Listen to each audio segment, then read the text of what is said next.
Swastiastu, Shalom, Namo Buddhaya, salam kebajikan, dan salam sejahtera bagi kita semua. Baik, perkenalkan nama saya Eka Febriasari. Saya mahasiswa dari Program Studi Manajemen Bisnis Pariwisata Politeknik Negeri Banyuwangi. Pada kesempatan kali ini saya akan memaparkan materi mengenai Room Division Management. Nah, apa sih Room Division Management tersebut? Room Division dapat diartikan sebagai sebuah departemen di hotel yang terdiri dari gabungan departemen dan fungsi yang memiliki peran dan tanggung jawab yang sama, yaitu dalam hal penyediaan dan pembersihan kamar. Selain itu, Room Division juga memberikan pelayanan terhadap pembersihan, perawatan, pemeliharaan kamar-kamar hotel dan area umum hotel. Yang termasuk dalam area umum hotel yaitu adalah pemberian jasa pencucian baju dari tamu dan pencucian dan pemeliharaan linen dari departemen lain. Contohnya seperti linen yang berasal dari departemen food and beverage. Nah, berdasarkan apa yang sudah saya jelaskan di awal, bahwasanya Room Division terdiri dari gabungan departemen, yaitu Room Division sendiri terbagi menjadi dua departemen, yaitu yang pertama adalah housekeeping departemen dan yang kedua adalah front office departemen atau bagian yang sering disebut dengan resepsionis hotel. Yakni di sini saya akan menjelaskan terlebih dahulu mengenai departemen housekeeping. Nah, departemen housekeeping dapat dikatakan sebagai sebuah departemen yang berada di salah satu Room Division departemen yang memiliki tanggung jawab hal-hal yang terkait dalam kebersihan, kerapian, kelengkapan, keindahan, perawatan, dan kesehatan serta kenyamanan kamar-kamar tamu dan area umum hotel. Nah, di sini Room Division housekeeping juga memberikan atau bertanggung jawab terhadap penanganan dan pemeliharaan guest laundry dan house laundry. Nah, selanjutnya di sini ada beberapa hal-hal atau tanggung jawab lain dari housekeeping itu sendiri, yaitu yang pertama membersihkan dan memelihara kamar-kamar di seluruh area hotel. Yang kedua yaitu adalah menjaga kebersihan secara publik di hotel. Yang ketiga yaitu adalah menjaga kebersihan linen hotel. Yang keempat yaitu adalah membuat laporan status kamar ke bagian resepsionis. Yang kelima yaitu adalah menjaga peralatan housekeeping dengan baik. Yang keenam yaitu adalah menata kamar agar terlihat rapi dan bersih. Nah, selanjutnya di sini ada struktur organisasi dari housekeeping departemen. Nah, dapat dilihat bahwasanya di posisi paling atas ditempatin oleh jabatan eksekutif housekeeper, di mana yang bertanggung jawab terhadap seluruh kegiatan operasional dari departemen housekeeping, di mana eksekutif housekeeper dibantu dengan adanya asisten eksekutif housekeeper. Nah, asisten eksekutif housekeeper dibantu dengan adanya head of department, yaitu ada laundry manager, uniform and linen supervisor, ada administrative assistant, ada asisten housekeeper, public area supervisor, health club manager, dan flower shop manager. Yang di bawahnya terdapat juga beberapa bagian yang akan membantu head of manager dalam melaksanakan kegiatan operasional dari housekeeping itu sendiri. Di sini ada jenis-jenis kamar. Nah, jenis-jenis kamar sendiri dibedakan menjadi 3 bagian, yaitu yang pertama ada jenis kamar berdasarkan letaknya, yang kedua yaitu ada jenis kamar berdasarkan fasilitas tempat tidur, yang ketiga itu ada jenis kamar berdasarkan fasilitas kamar. Yang pertama saya akan menjelaskan mengenai jenis kamar yang berdasarkan letaknya. Di sini ada beberapa jenis kamar, yaitu yang pertama ada connecting room, yaitu adalah 2 kamar atau lebih yang dihubungkan dengan pintu penghubung dari satu kamar ke kamar yang lain. Biasanya connecting room ini digunakan oleh tamu yang datang ke hotel dengan keluarganya. Yang kedua yaitu adalah adjoining room, yaitu 2 kamar atau lebih yang tidak memiliki pintu penghubung dari satu kamar ke kamar yang lain. Yang ketiga yaitu ada adjacent room, yaitu 2 kamar yang letaknya saling berhadapan. Yang keempat itu adalah duplex room. Duplex room adalah 2 kamar yang terletak di atas dan di bawah yang dihubungkan dengan tangga penghubung atau staircase. Yang kelima yaitu adalah sabana room. Sabana room adalah kamar yang letaknya menghadap ke pantai atau danau. Yang keenam yaitu ada lanais room. Lanais room yaitu adalah kamar yang letaknya dengan adanya teras dan balkon yang menghadap ke kolam atau taman. Yang ketujuh itu adalah on-site room, yaitu kamar yang letaknya menghadap ke jalan raya atau facing the street. Yang kedelapan itu ada inside room. Inside room adalah kamar yang letaknya menghadap ke hotel. Yang terakhir yaitu adalah end floor. Nah, end floor yaitu sebuah kamar yang letaknya ada di ujung, biasanya digunakan untuk ruang strategis dan suite. Yang kedua yaitu ada jenis kamar berdasarkan fasilitas tempat tidur. Yang pertama yaitu ada single room atau single bedroom. Nah, di sini yaitu sebuah kamar yang difasilitasi dengan satu tempat tidur berukuran tunggal dan hanya bisa diisi dengan satu orang. Yang kedua yaitu adalah double room atau double bedroom. Nah, di sini sebuah kamar yang dilengkapi dengan satu kamar tidur yang besar dan hanya dapat diisi oleh 2 orang tamu. Yang ketiga yaitu ada twin room atau twin bedroom. Nah, di sini terdapat dilengkapi 2 tidur berukuran tunggal yang dapat diisi dengan 2 orang tamu. Yang ketiga yaitu ada triple room. Nah, di sini dapat juga dikenal dengan triple bedroom, yang merupakan sebuah kamar yang terdiri dari satu tempat tidur berukuran ganda dan satu tempat tidur berukuran tunggal yang hanya dapat diisi oleh 3 orang tamu. Nah, di sini selanjutnya yang terakhir adalah suite room. Nah, di sini suite room adalah sebuah kamar yang terdiri dari beberapa ruangan, yaitu seperti kamar tidur yang berpisah, ada living room, ada minibar dan dapur.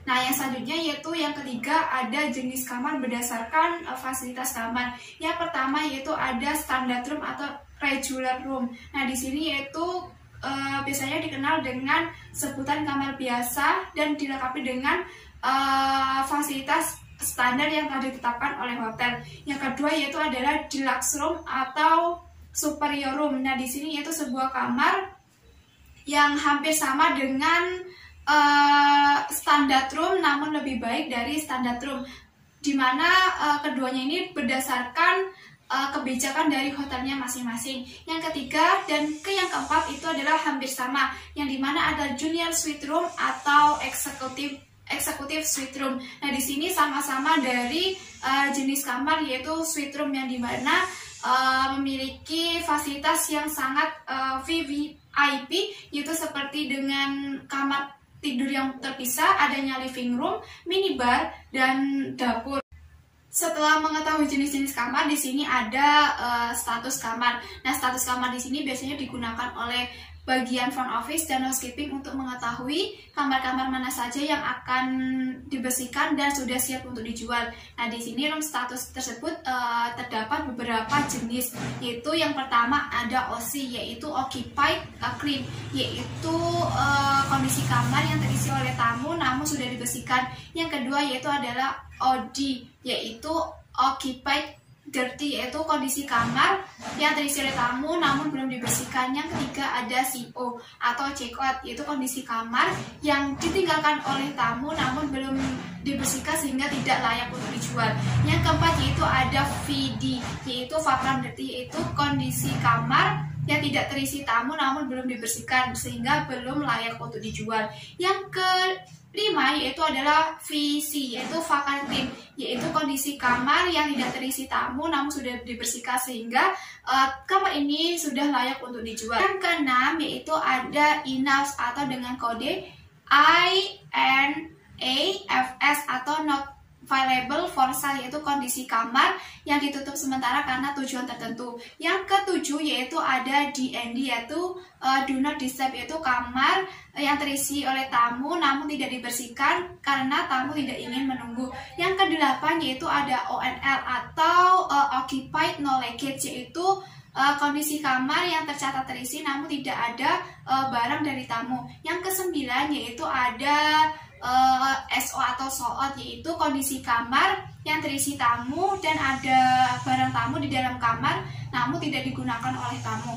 Yang ke-10 yaitu ada DL atau double lock, yaitu kondisi kamar yang tidak boleh dibersihkan karena kamar dikunci ganda oleh tamu. Yang ke-11 yaitu ada OO atau out of order, yaitu kondisi kamar yang tidak boleh dijual dan tidak boleh digunakan dan dapat dialihkan karena kamar sudah terisi dan terjual kepada tamu semua.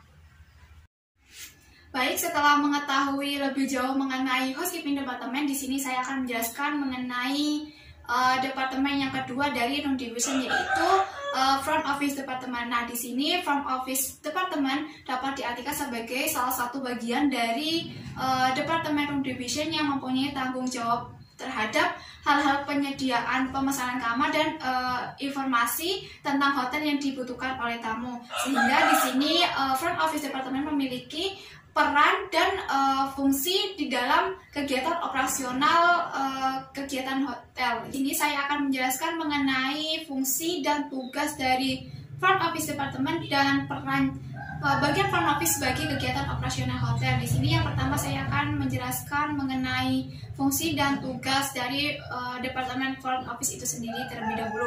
Yaitu yang pertama ada melakukan penjualan kamar hotel, yang kedua yaitu adalah memberikan segala informasi tentang hotel kepada tamu, yang ketiga yaitu adalah mengkoordinasikan pelayanan kepada tamu, yang keempat yaitu adalah menyusun laporan status, yang kelima yaitu adalah mengurus pembayaran tamu, yang keenam yaitu adalah menyusun riwayat kunjungan tamu, yang ketujuh yaitu adalah melayani segala komunikasi dan telepon yang masuk dari tamu yang ingin mengetahui tentang informasi pemesanan kamar. Selanjutnya yaitu ada peran dari bagian front office dalam kegiatan operasional hotel itu sendiri, yaitu yang pertama sebagai tempat pertama yang memberikan kesan pertama dan terakhir bagi tamu yang menginap di hotel. Yang kedua yaitu sebagai tempat pusat informasi dan komunikasi. Yang ketiga yaitu adalah sebagai pusat syaraf dan nasib perusahaan.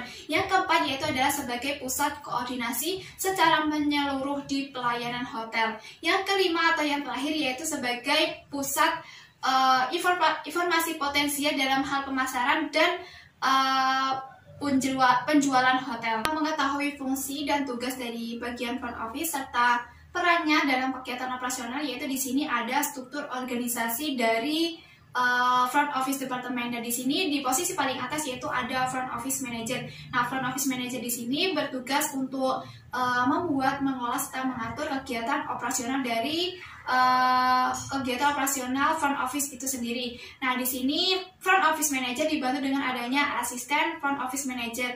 Nah, dari asisten front office manager dibantu dengan adanya beberapa head of manager dari departemen front office, yaitu ada guest relation manager dan night manager. Dari guest relation manager dibantu dengan adanya guest service center supervisor dan bell captain, dan dari night manager dibantu dengan adanya resort house supervisor dan adanya room controller supervisor.